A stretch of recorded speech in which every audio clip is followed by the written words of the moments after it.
ඔබ අසාර්ථක වෙලා කියලා හිතෙනවද? හැමදාම වැරදින්නේ මට විතරයි කියලා දුක් වෙනවද? එහෙනම් මෙන්න මේ දේ මතක තියාගන්න.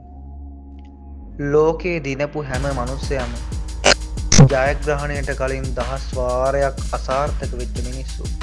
අසාර්ථකත්වය කියන්නේ ඔබේ ගමනේ අවසානය නෙමෙයි.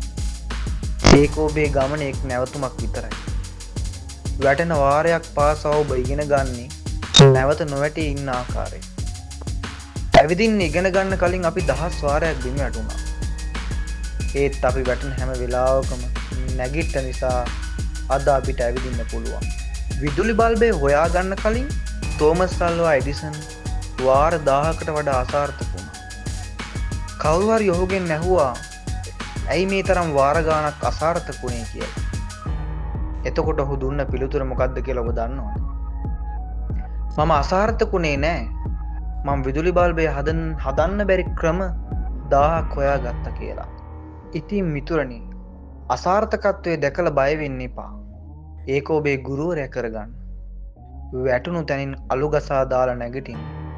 මතක තබා ගන්න. අඳුරුතම රාත්‍රියෙන් පස්සේ තමයි ලස්සනම හිරු පායන්නේ. අද දවසේ අසාර්ථකත්වයේ තමයි හෙට දවසේ ජයග්‍රහණයේ අඩිතාලම.